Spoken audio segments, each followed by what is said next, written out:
जैसा तुम कहते हो वह ठीक नहीं है। जो मैं कहता हूँ वही यथार्थ है। इस प्रकार जगत के कारण के संबंध में विवाद इसलिए होता है कि मेरी शक्तियों सत्व रज आदि गुणों और उनकी वृत्तियों का रहस्य लोग समझ नहीं पाते, इसलिए वे अपनी अपनी मनोवृत्ति पर ही आग्रह कर बैठते हैं। सत्व आदि गुणों के क्षोभ से ही यह विविध कल्पना रूप प्रपंच, जो वस्तु नहीं केवल नाम है, उठ खड़ा हुआ है। यही वाद विवाद करने वालों के विवाद का विषय है।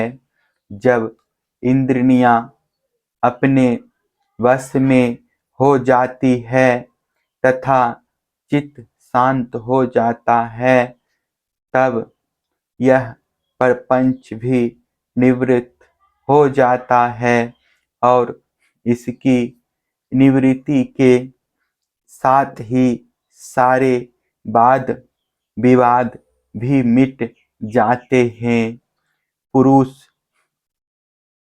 शिरोमणि तत्वों का एक दूसरे में अनुप्रवेश है, इसलिए वक्ता तत्वों की जितनी संख्या बतलाना चाहता है उसके अनुसार कारणों को कार्य में अथवा कार्य को कारण में मिलाकर अपनी इच्छित संख्या सिद्ध कर लेता है।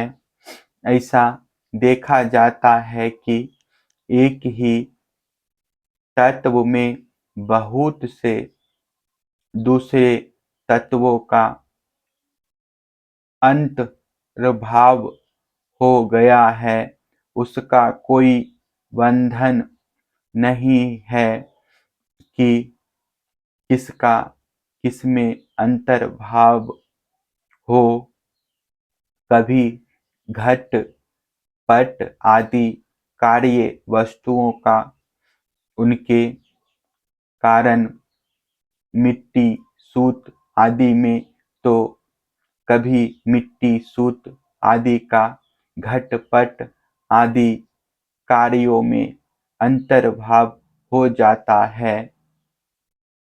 इसलिए वादी प्रतिवादियों में से जिसकी वाणी ने जिस कार्य को जिस कारण में अथवा जिस कारण को जिस कार्य में अंतर्भूत करके तत्वों की जितनी संख्या स्वीकार की है वह हम निश्चय ही स्वीकार करते हैं, क्योंकि उनका वह उपादान युक्तियां संगत ही है।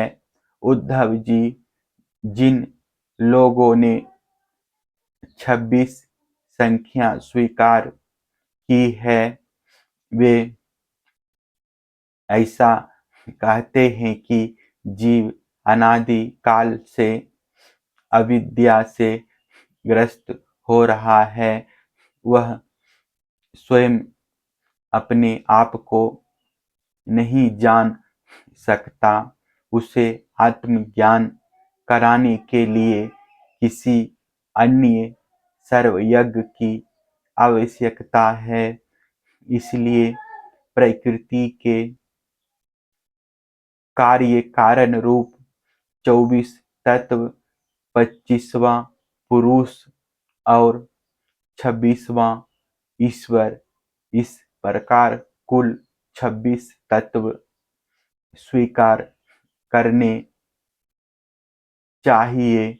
25 तत्व मानने वाले कहते हैं कि इस शरीर में जीव और ईश्वर का अणुमात्र भी अंतर या भेद नहीं है, इसलिए उनमें भेद की कल्पना व्यर्थ है।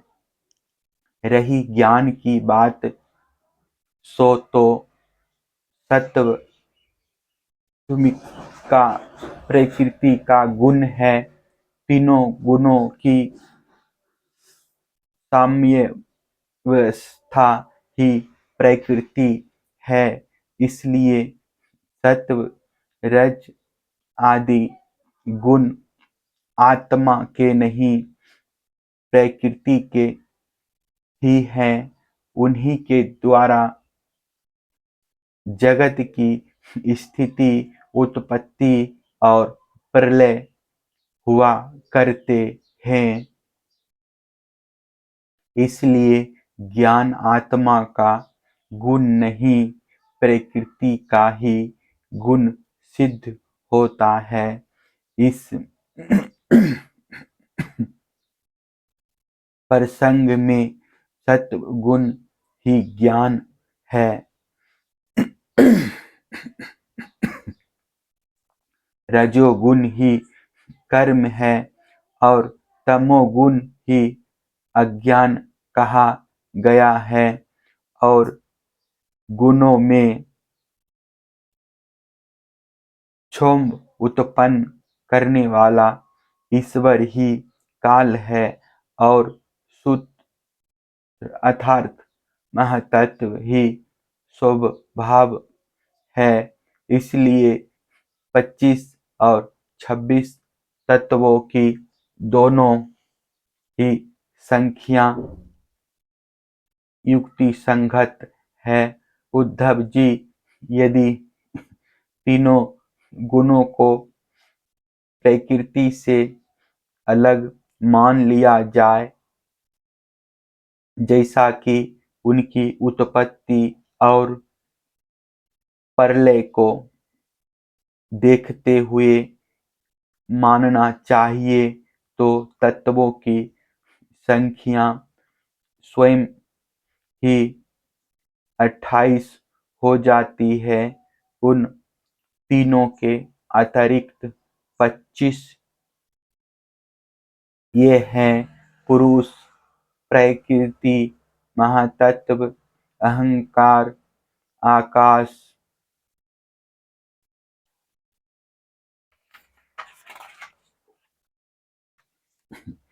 वायु, तेज, जल और पृथ्वी।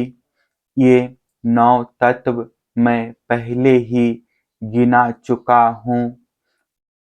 श्रोत्र तत्व, त्वचा, चक्षु, नासिका और रसना, ये 5 ज्ञान इंद्रियां, वाक, पानी, पाद, पायु और उपस्थ, ये 5 कर्म इंद्रियां तथा मन, जो कर्म इंद्रिय और ज्ञान इंद्रिय दोनों ही हैं। इस प्रकार कुल 11 इंद्रियां तथा शब्द, स्पर्श, रूप, रस और गंध, ये ज्ञान इंद्रियों के 5 विषय इस प्रकार 3, 9, 11 और 5 सब मिलाकर 28 तत्व होते हैं।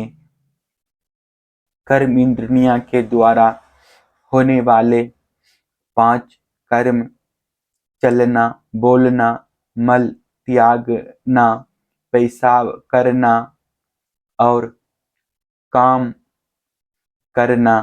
इनके द्वारा तत्वों की संख्या नहीं बढ़ती। इन्हें कर्मेंद्रिय स्वरूप ही मानना चाहिए।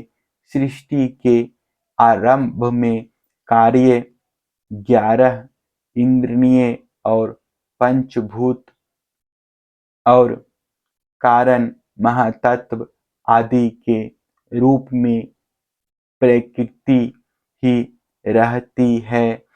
वही सत्वगुण, रजोगुण और तमोगुण की सहायता से जगत की स्थिति, उत्पत्ति और संहार संबंधी अवस्थाएं धारण करती है। अव्यक्त पुरुष तो प्रकृति और उसकी अवस्थाओं का केवल साक्षी मात्र बना रहता है। महातत्व आदि कारण धातुएं विकार को प्राप्त होते हुए पुरुष के इच्छन से शक्ति प्राप्त करके परस्पर मिल जाते हैं और प्रकृति का आश्रय लेकर उसी के बल से ब्रह्मांड की सृष्टि करते हैं। उद्धव जी, जो लोग तत्वों की संख्या 7 स्वीकार करते हैं, उनके विचार से आकाश, वायु, तेज, जल और पृथ्वी